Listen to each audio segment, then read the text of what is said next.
Hello and welcome to SiGMA Interviews. Joining me now, I have Jesper Karrbrink, who is the chairman of Green Jade Games. Welcome, Jesper. Thank you very much for joining us. Thank you. It's nice to be here. It's a pretty saturated market out there. What does a company need to do? What does Green Jade do to make sure you stand out? Now, for us, we have. I mean, our vision is to be the next generation of game developers. So we are having a full suite of games, ranging from traditional slots and table games, but also crash games and the arcade games, where we mix skill and RNG in a way that no one else is doing. So we are standing out in that respect, and you have to, because as you say, this market is crowded. Tell me a bit more about these arcade games, because in some ways that seems like going back to the past. Yes, it is. Everyone that really starts playing the games are saying, but wow, this I play this. I have this on my iPhone. I love this game. It could be an Arkanoid, it could be like a paddle game, or it could be a puzzle game, and so forth. And the fun we see when the players are starting playing these games is that they recognize them directly, and the learning curve is half a second because they played them before. They have them on the iPhones. The difference now is that we added a gambling element into this, so you can also lose and win money. So we kind of built in the slot mechanics or the slot the slot math into the arcade game. So it's combining skill and the excitement of playing slots.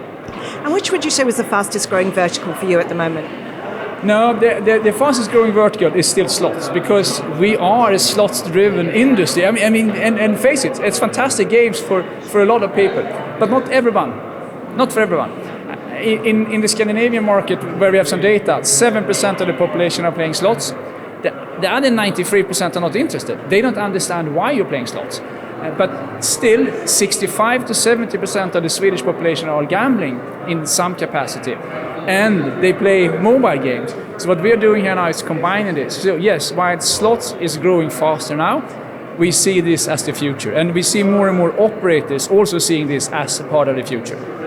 Okay, so what are you doing to bring in those 65% that aren't playing these games now? Yeah, that's a brilliant question, because that's not really up to us, that's up to the operators. So it has to be kind of a joint venture or a joint partnership where they are acquiring new players, and they need to do that. They know that to continue having this tremendous growth, you need to attract a new player base, and that player base will most likely come outside the slots players, because the slots players are already moved online.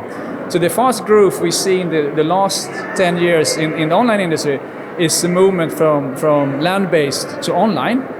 Now, when that is done, the operators will need to kind of search for new player groups, and that's why they are so interested in these games. We've seen this with the crash games. They kind of learn a new kind of player base coming in here. We've seen it with Evolution's game shows, a bit softer games, a bit different games, also attracting a bit of a new audience. So this is happening, and we think arcade will be a part of that. It's very interesting. And in terms of geography, where are you seeing the most potential at the moment? You're obviously based in the Nordics. Yeah, we're based in Malta and the Nordics, and no, it's playing arcade is a global phenomenon. I mean, you have millions of people in Asia playing this. You have millions or billions of people in the rest of the world playing these kind of games. You can just see how popular they are on your iPhone or on your Android phone. So it's a global product per definition. Of course, we start in Europe because we are Europeans. That's the simplest one. But no, there's no limit. There's no geographical limit for this. Not at all. Okay, and you mentioned just now Malta. You obviously have now got a Malta gaming license. Yes. Why did you choose Malta? No, but the company is originated in Malta. We have all the people in Malta, and we started this when I was the CEO of Mr. Green. So this was actually a Mr. Green project from the beginning. And then when Mr. Green was sold to William Hill, I had the opportunity, together with investors, to acquire that from Mr. Green. And I mean, this is the hub for iGaming. This is the center of iGaming. This is where you find the ecosystem. This is where you find the people.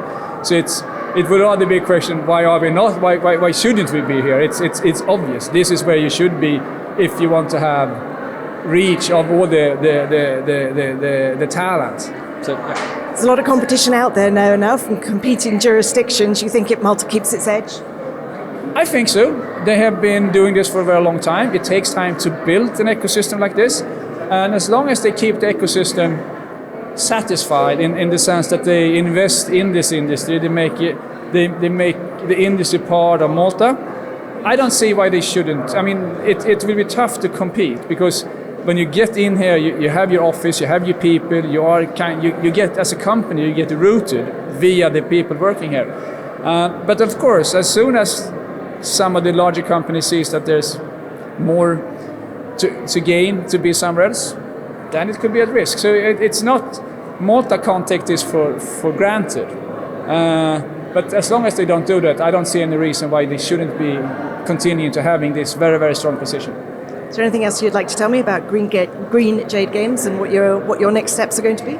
No. I mean, you follow us, you will see our games out there. We have quite an interesting journey ahead of us, and love to be here. Great. Thank you very much for joining us, Jesper. That's great. Thank you.